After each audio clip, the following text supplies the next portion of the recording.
Hello, I'm Bill Gates, Chairman of Microsoft. In this video, you're going to see the future. Who is Bill Gates? A software developer? A businessman? A philanthropist? A global health expert? This question, once merely academic, is becoming a very real question for those who are beginning to realize that Gates' unimaginable wealth has been used to gain control over every corner of the fields of public health, medical research, and vaccine development. And now that we are presented with the very problem that Gates has been talking about for years, we will soon find that this software developer with no medical training is going to leverage that wealth into control over the fates of billions of people. Because until we get almost everybody vaccinated globally, we still won't be fully back to normal. Bill Gates is no public health expert. He is not a doctor, an epidemiologist, or an infectious disease researcher. Yet somehow, he has become a central figure in the lives of billions of people, presuming to dictate the medical actions that will be required for the world to go back to normal. The transformation of Bill Gates from computer kingpin to global health czar is as remarkable as it is instructive, and it tells us a great deal about where we are heading as the world plunges into a crisis, the likes of which we have not seen before. This is the story of how Bill Gates monopolized global health. You're tuned into the Corbett Report. Until his reinvention as a philanthropist in the past decade, this is what many people thought of when they thought of Bill Gates.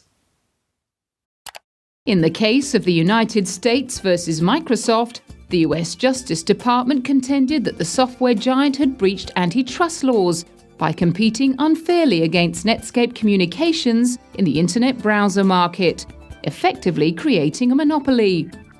Bill's first concern was that the prosecution could potentially block the release of his company's latest operating system, Windows 98. Okay, you asking me about when I wrote this email, or what are you asking me about? I'm asking you about January of 1996. That month. Yes, sir. And what about it? What non-Microsoft browsers were you concerned about in January of 1996? I don't know what you mean concerned. What is it about the word concerned that you don't understand?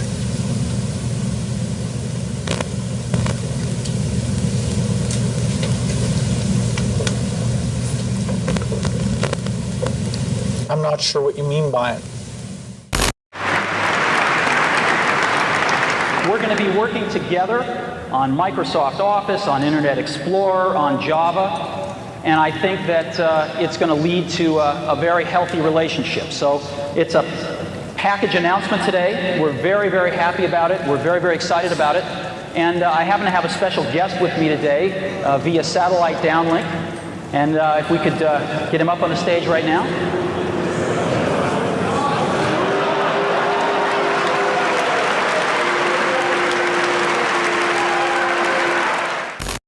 Police and security guards in Belgium were caught flat-footed today by a cowardly sneak attack on one of the world's wealthiest men. The target was Microsoft Chairman Bill Gates, arriving for a meeting with community leaders. Watch what happens when a team of hitmen meet him first with a pie in the face.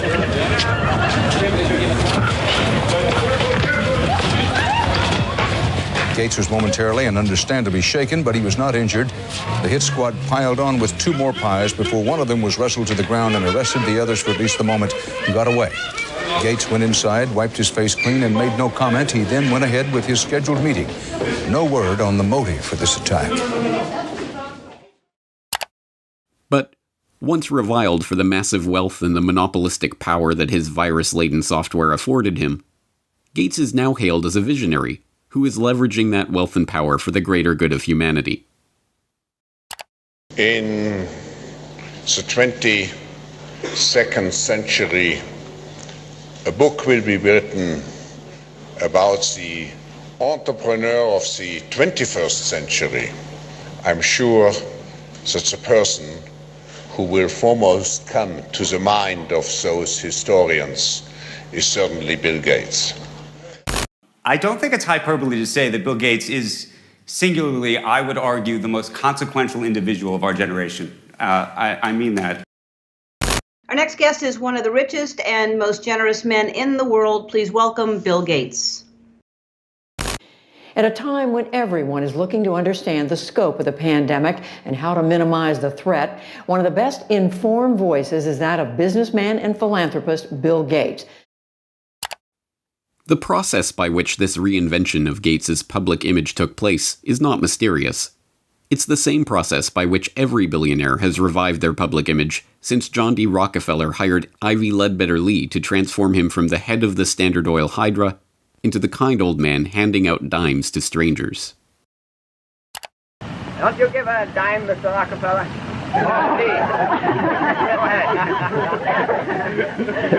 Give it a dime. Thank you, sir.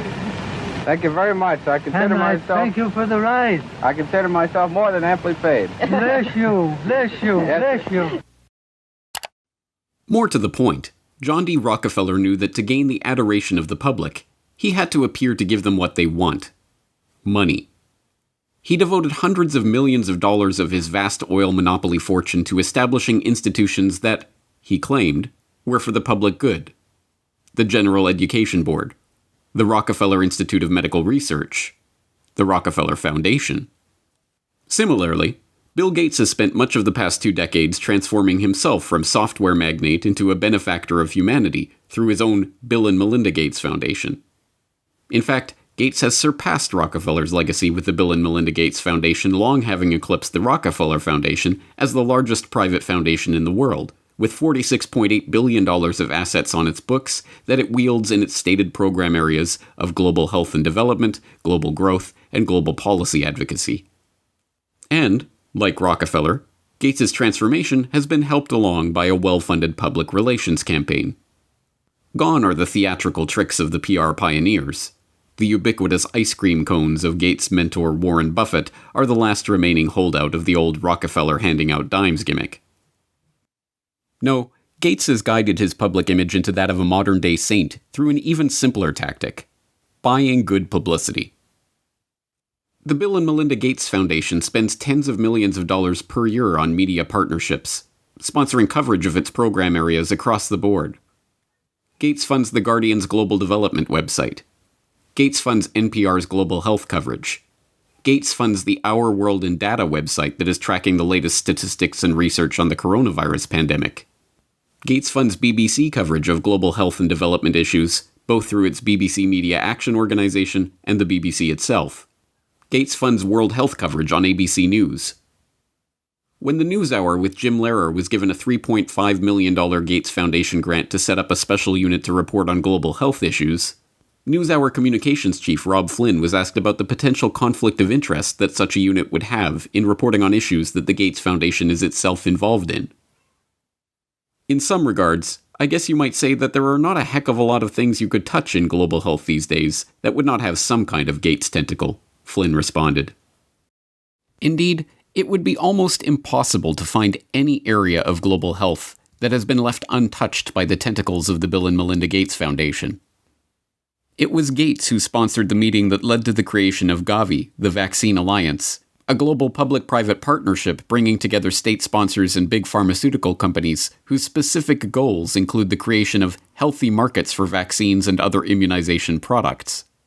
As a founding partner of the alliance, the Gates Foundation provided $750 million in seed funding and has gone on to make over $4.1 billion in commitments to the group. Gates provided the seed money that created the Global Fund to Fight AIDS, Tuberculosis, and Malaria, a public-private partnership that acts as a finance vehicle for governmental AIDS, TB, and malaria programs. When a public-private partnership of governments, world health bodies, and 13 leading pharmaceutical companies came together in 2012 to accelerate progress toward eliminating or controlling 10 neglected tropical diseases, there was the Gates Foundation with $363 million of support. When the Global Financing Facility for Women, Children, and Adolescents was launched in 2015 to leverage billions of dollars in public and private financing for global health and development programs, There was the Bill and Melinda Gates Foundation as a founding partner with a $275 million contribution.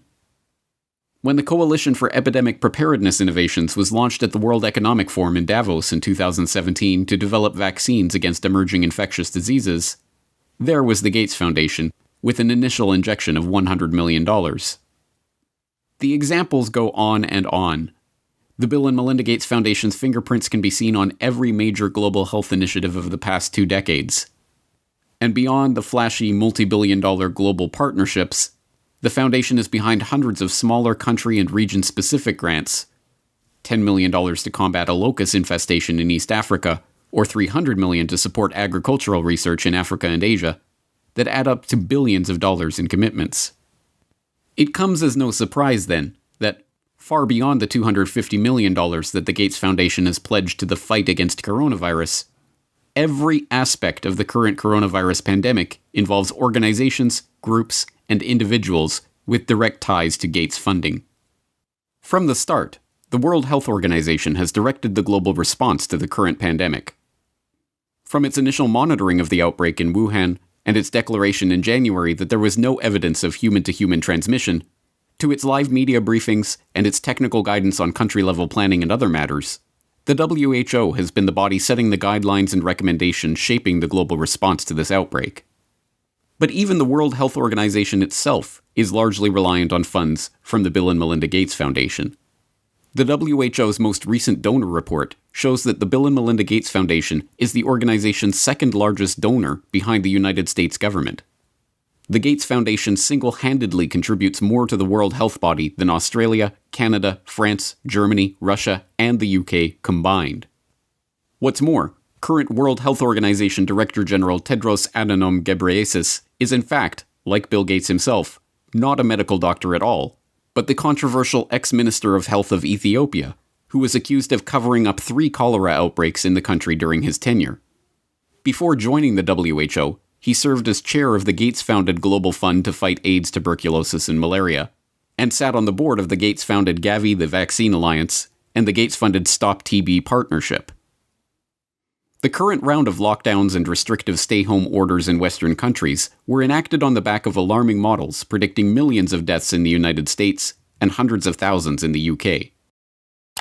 Imperial College in London released a COVID-19 report, and that's where most of our U.S. leaders are getting the information they're basing their decision-making on. The report runs us through a few different ways this could turn out depending on what our responses are. If we don't do anything to control this virus, over 80% of people in the U.S. would be infected over the course of the epidemic, with 2.2 million deaths from COVID-19. That 2.2 million deaths also doesn't account for the potential negative effects of health systems being overwhelmed. From this evening, I must give the British people a very simple instruction. You must stay at home. Enough is enough. Go home and stay home. A statewide order for people to stay at home.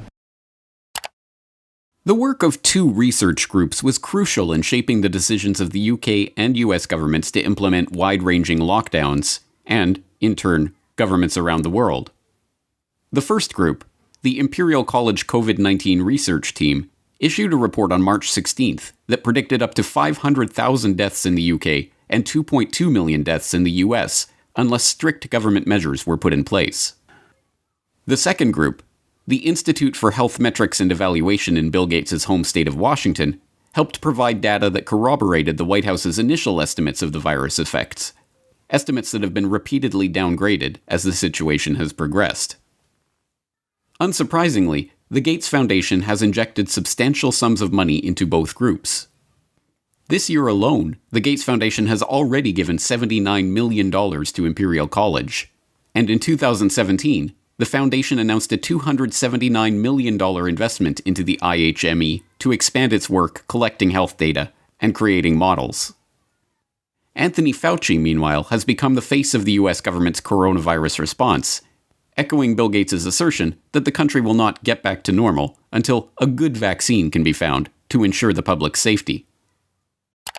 If you want to get to pre-coronavirus, that might not ever happen in the sense of the fact that the threat is there, but I believe with the therapies that will be coming online and with the fact that I feel confident that over a period of time we will get a good vaccine, that we will never have to get back to where we are right back now. Beyond just their frequent collaborations and cooperation in the past, Fauci has direct ties to Gates' projects and funding. In 2010, he was appointed to the Leadership Council of the Gates-founded Decade of Vaccines project to implement a global vaccine action plan, a project to which Gates committed $10 billion of funding. And in October of last year, just as the current pandemic was beginning, the Gates Foundation announced a $100 million contribution to the National Institute of Health to help, among other programs, Fauci's National Institute of Allergy and Infectious Diseases research into HIV. Also in October of last year, the Bill and Melinda Gates Foundation partnered with the World Economic Forum and the Johns Hopkins Center for Health Security to stage Event 201, a tabletop exercise gauging the economic and societal impact of a globally spreading coronavirus pandemic. It began in healthy-looking pigs, months, perhaps years ago.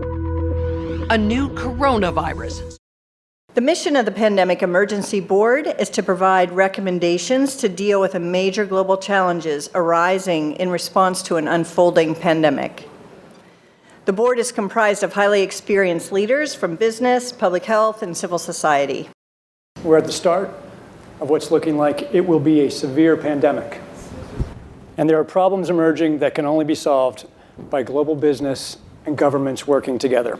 Governments need to be willing to do things that are out of their historical perspective, or for the most part, it's really a war footing that we need to be on. Given the incredible reach that the tentacles of the Bill and Melinda Gates Foundation have into every corner of the global health markets, it should not be surprising that the foundation has been intimately involved with every stage of the current pandemic crisis either. In effect, Gates has merely used the wealth from his domination of the software market to leverage himself into a similar position in the world of global health. The whole process has been cloaked in the mantle of selfless philanthropy, but the foundation is not structured as a charitable endeavor. Instead, it maintains a dual structure.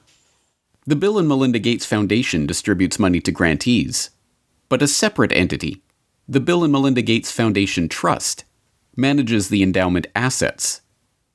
These two entities often have overlapping interests, and, as has been noted many times in the past, grants given by the foundation often directly benefit the value of the trust's assets. One of my favorite parts about my job at the Gates Foundation is that I get to travel to the developing world, and I do that quite regularly. My first trip in India, I was in a person's home where they had dirt floors, no running water, no electricity, and that's really what I see all over the world. So in short, I'm startled by all the things that they don't have. But I am surprised by one thing that they do have: Coca-Cola. Coke is everywhere. In fact, when I travel in the developing world, Coke feels ubiquitous. And so when I come back from these trips and I'm thinking about development and I'm flying home and I'm thinking, well, we're trying to deliver condoms to people or vaccinations, you know, Coke's success kind of stops and makes you wonder, how is it that they can get Coke to these far-flung places? And if they can do that, why can't governments and NGOs do the same thing? And the charity of Microsoft founder Bill Gates and his wife Melinda is under criticism following the disclosure it substantially increased its holdings in the agribusiness giant Monsanto to over $23 million. Critics say the investment in Monsanto contradicts the Bill and Melinda Gates Foundation's stated commitment to helping farmers and sustainable development in Africa. The study from the pressure group Global Justice Now paints a picture of the Gates Foundation partly as an expression of corporate America's desire to profit from Africa, and partly a damning critique of its effects. You could have a case where the initial research is done by a Gates-funded institution, the media reporting on how well that research is conducted is done, the media outlet is a Gates-funded outlet and maybe a Gates-funded journalist from a media programme, and then the programme is implemented more widely by a Gates-funded NGO. I mean, there are some very insular circles here. Among the many criticisms, the idea that private finance can solve the problems of the developing world. Should poor farmers be trapped into debt by having to use chemicals or fertilizers underwritten by offshoots of the foundation? This is no mere theoretical conflict of interest. Gates is held up as a hero for donating $35.8 billion worth of his Microsoft stock to the foundation. But during the course of his decade of vaccines, Gates' net worth has actually doubled, from $54 billion to $103.1 billion. The Rockefeller story provides an instructive template for this vision of tycoon turned philanthropist. When Rockefeller faced a public backlash, he helped spearhead the creation of a system of private foundations that connected in with his business interests. Leveraging his unprecedented oil monopoly fortune into unprecedented control over wide swaths of public life, Rockefeller was able to kill two birds with one stone, molding society in his family's own interests, even as he became a beloved figure in the public imagination. Similarly, Bill Gates has leveraged his software empire into a global health, development, and education empire, steering the course of investment and research and ensuring healthy markets for vaccines and other immunization products. And, like Rockefeller, Gates has been transformed from the feared and reviled head of a formidable hydra into a kindly old man, generously giving his wealth back to the public. But not everyone has been taken in by this PR trick. Even The Lancet observed this worrying transformation from software monopolist to health monopolist back in 2009, when the extent of this Gates-led monopoly was becoming apparent to all. The first guiding principle of the Bill and Melinda Gates Foundation is that it is driven by the interests and passions of the Gates family. An annual letter from Bill Gates summarizes those passions, referring to newspaper articles, books, and chance events that have shaped the foundation's strategy. For such a large and influential investor in global health, is such a whimsical governance principle good enough? This brings us back to the question: who is Bill Gates? What are his driving interests? What motivates his decisions? These are not academic questions. Gates's decisions have controlled the flows of billions of dollars, formed international partnerships pursuing wide-ranging agendas, ensured the creation of healthy markets for big pharma vaccine manufacturers. And now, as we are seeing, his decisions are shaping the entire global response to the coronavirus pandemic. Next week, we will further explore Gates's vaccination initiatives, the business interests behind them, and the larger agenda that is beginning to take shape as we enter the new normal of the COVID-19 crisis.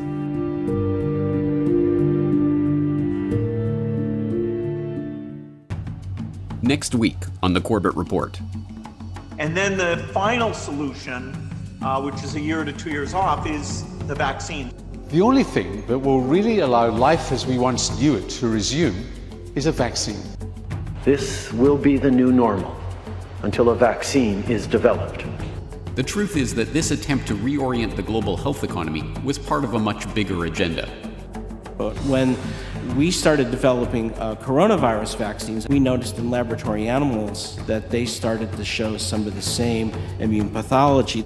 Just to head off the conspiracy theorists, maybe we shouldn't call the vaccine the final solution.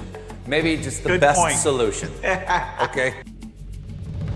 Bill Gates' plan to vaccinate the world.